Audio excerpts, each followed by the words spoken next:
So today we are talking about maintenance, and every machine that you buy, most likely anyways, it'll come with a manual that has OEM suggested maintenance schedules and specifications, and we're gonna have a chat about that today, because at Splitfire we also have recommendations, but in the real world things are a little different, and I want to talk about some of the nuances of maintenance on Splitfire and even other machines as well. So when you buy a machine, whether it's a Splitfire, maybe it's a Kubota tractor, maybe it's a brush mower, maybe it's a chainsaw, a nice new fresh steel chainsaw, who knows? You're gonna get a bunch of manuals with your machine, and you're gonna go to page 7 or page 20 to the maintenance schedule.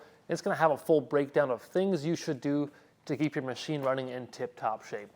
Now, the nice thing is when you buy a Splitfire, the maintenance schedule is very small, which is good, because in the real world, we all have very little time for maintenance, and it's something at Splitfire that we try to reduce.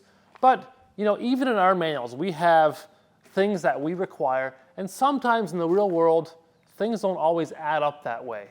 So we're gonna go through that here and break that down a little bit. And so if we start by looking at the 3-point hitch machines, which is the same as an 07 or a skid steer machine, any of our excavator machines are the same kind of maintenance schedule. Because the machine is taking the flow and hydraulics off the back of that tractor or skid steer or off of the auxiliaries on a excavator, there is very little maintenance you would see on a machine like this. Because we use our UHMW slides on the frame, you don't have to grease that, there's no oiling it, it runs dry, and the most you're gonna do is, depending on whatever coupler type you have on the end of your hose, you're gonna keep that clean when you're hooking it up and on and off of your machine. But as far as maintenance on the machine itself goes, there is none, because all that fluid and pressure is coming from that skid steer or that tractor, which you're going to maintain at your regular intervals anyways. The slides will wear, but that's gonna be a 12 to 15 year maintenance schedule. It's not something you're doing on a yearly basis, which is great. So a huge bonus of having a machine like this over maybe a conventional log splitter, where every once in a while the manufacturer's saying, hey, put a dab of grease on it or put a little bit of oil on it. The problem with that in the real world is that all the dust and the dirt and the grime is sticking to it, and it's turning it into almost a sort of a lapping paste, and it starts grinding, and it actually wears the machine out just as quick as not oiling it all together too. So keep that in mind. But the nice pro of a Splitfire has UHMW pads, so it is virtually maintenance free on the frame side of things. Now, when you buy a gas log splitter, things change. You have fuel to be mindful of, you got motor oil, and a full hydraulic system you have to take care of as well. Now, let's start with the hydraulic system. When you get the machine, we recommend that you do a full fluid flush and oil filter in the first 50 hours. Now, after that first flush, things change. We, in our manual, say the oil frequency should be every 150 hours.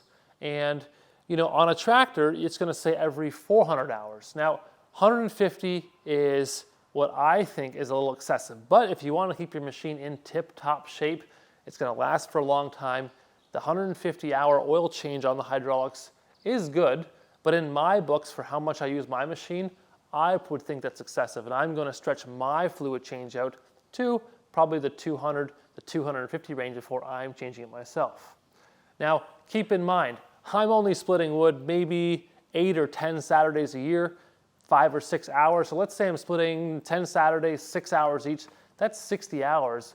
I'm not gonna change my fluid probably for 4 years before I change my hydraulic fluid after my first 50-hour flush. And even the first 50-hour flush is going to be, a year or a year and a half in certain cases. So it really depends on how much you're using your machine and how quickly you're gonna change your fluid. But one thing that we're gonna be adding as an option to all of our log splitters is an hour meter. So that way you can track it a little more closely. Now, beyond the hydraulic fluid, again, just like the 3-point hitch machines, you're not gonna be putting fluid or any kind of oil lubrication on these UHMW sliders. You will, however, grease your grease nipples on these lifters, and you can do that every 2 or 3 sessions. There's not really a maintenance schedule for that, but you wanna make sure there's enough grease on it, and if it's really hot and really dry, you might wanna grease it maybe a little more often than you would otherwise if it was a little cooler out. Now, let's look at the engine side of a log splitter. Once you've done your servicing on your air filter, like the manual says, You're gonna flush your oil, do your oil changes at regular intervals, maybe check the spark plug. It's all in this manual here. But the one thing I want to talk about is fuel as well. Now, fuel is getting trickier every year, it seems like. And, you know, I think it was maybe 4 or 5 videos ago, we were running an 1165 out in the parking lot, and some of you guys might have noticed, I guarantee you, where you heard it hunting. And when a motor hunts, it bothers me like to no end. I hate it with a passion. And I was talking to neighbor John about it, and he was like, because he was using the same machine, it wasn't hunting for him. And he said, well, I'm running Shell gas, I think it was 94, and it was running perfect. And I had filled up at the local gas station on the corner, and I had put that fuel in within 5 minutes. So by the time the float bowl had emptied, the fuel had run to the carb, it started hunting aggressively.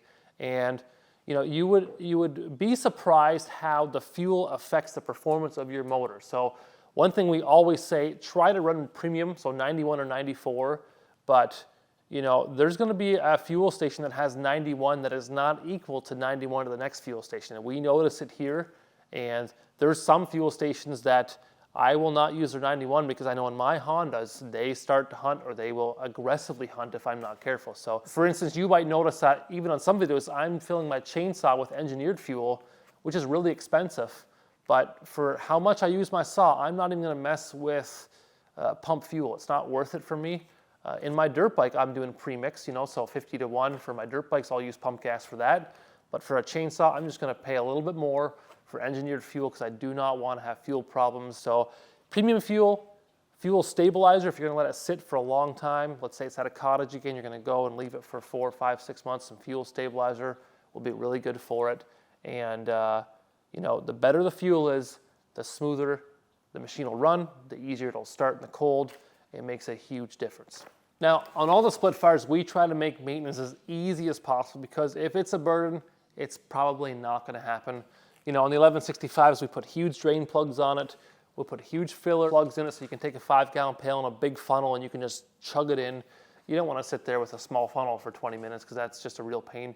And we've made mistakes like that before as a business, so it's not something I want to repeat.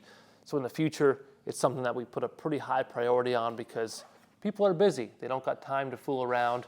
And, you know, yes, we have maintenance schedules and maintenance recommendations, but those are flexible. You know, if you would say, change to 46 weight fluid and call us, and we're not going to say, oh, your warranty's being void because you changed fluid type. That doesn't exist at split fire.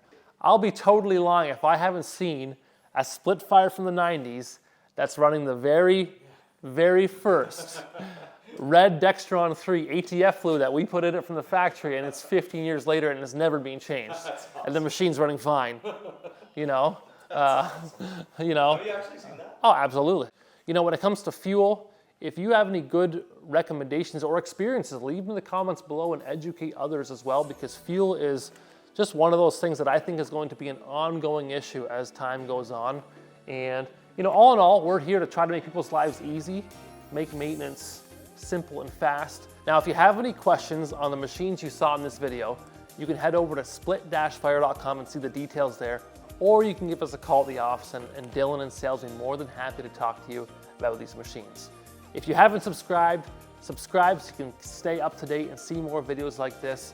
And if you have any good comment, like I said, leave it down below so you can educate and teach people as well from a good experience you might have had. Take it easy.